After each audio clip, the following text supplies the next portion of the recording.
They're telling us where they are. Coming up in just a minute. I'll get ready for that. Once the submarine comes up, we're going to make a turn to pull up alongside of it. It's going to get a little bumpy as we turn, so make sure you're hanging on when the time comes. Here comes the sub. You see the water change color as it gets closer to the surface. 3, 2, 1. You guys are on the wrong side again. And there she is. We have 14.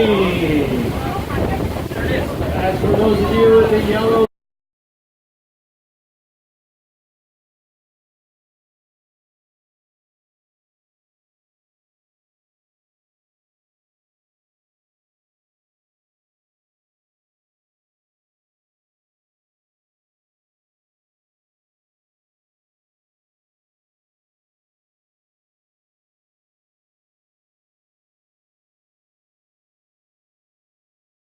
These are called the Hawaiian Pyramids, and they're the very first artificial reefs that Atlantis put down here in 1989. And they're a pretty simple reef design. They're just made out of concrete block and PVC pipe. But the idea behind artificial reefs is to give reef fish a home. So if anyone has seen Finding Nemo, you know how little fish don't want to swim past the drop-off out into the blue. That's the same anywhere you go in the ocean. All little reef fish, they like to have a protected home. And if there's not a lot of coral or not a lot of underwater topography, they don't have anywhere to hide out or go inside of no shelter. So all of our guests on starboard might get a special appearance. Keep your eyes towards the bottom. Captain Jason just said there might be a friend swimming by. There it is, spotted eagle ray right along the bottom on starboard. Oh, he got a little scared probably by the sub. He's going up. Spotted eagle rays. Eagle rays are a little bit different than stingrays. Stingrays live down in the sand, and they filter feed in the sand, kind of stay on the sand. Yeah. What?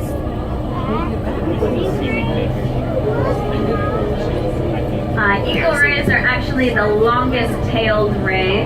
Their long tail makes them extra graceful as they swim through the middle of the water column.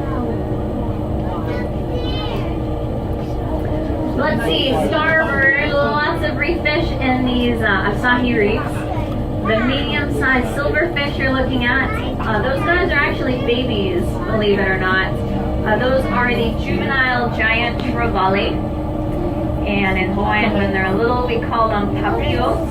And when they're big, full-grown, they get to almost 200 pounds. They're the biggest fish on our dive sites, and they're called ulua. Can you guys say ulua? Ulua. Awesome, another Hawaiian word for you today. They do a really cool thing. They can actually change the coloration of their scales between silver and black. So hopefully a little later on in our tour, you'll see some big ones, and you might notice how they can shift their color. And the blue are...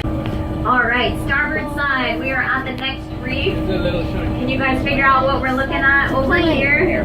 Airplane. Yeah, there's an airplane here. This is a Mitsubishi YS-11. Oh, and a big ulu on starboard. Check out that guy. Oh my god. Giant trevally.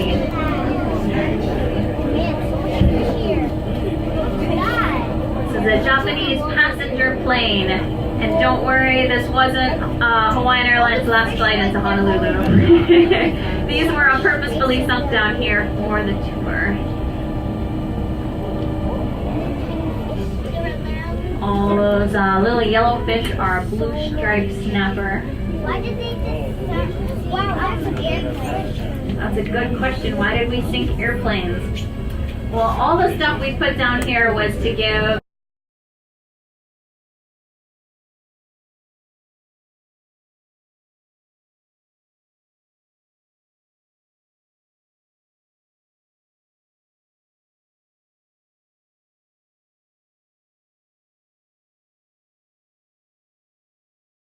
And this ship does have a lot of history. It actually served in World War II, Korea, and Vietnam. Wow, that's awesome. Turtle. Right there. You guys see one? Oh no! Oh no! Highway! Coming! Chewbacca! Right here on starboard, right on top of this turret, guys. And he's posing just for you. Taking a little now. Oh, he's even stretching his fin. He's at what we call a turtle cleaning station. How all the little reef fish are around him, they're actually eating the algae off his shell. So there's certain spots that are designated spa areas, and the turtles come and they wait for the fish to clean them. It's pretty cool. Let's look at the reef fish over here. The black, white, and yellow striped ones are this big trevally. Yeah, we came up a little bit so we can see the deck. The sand is probably about 100 feet right now.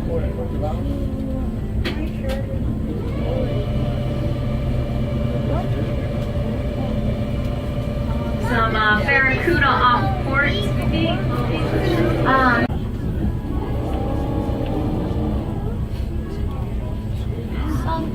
Alright, San Pedro on starboard.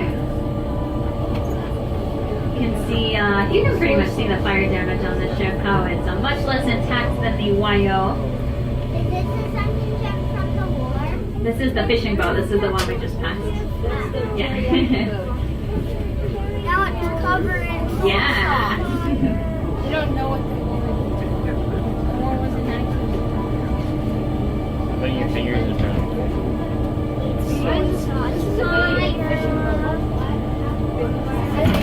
What are you doing? The ship? Just mostly is the fire has caused all the collapsing, and then after something has been in the ocean for a really long time, it'll start to kind of like erode, and the salt water will wash it some parts away, so it'll start to collapse a little bit.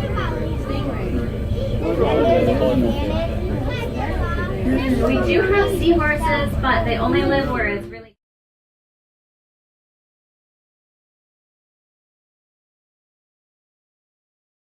Here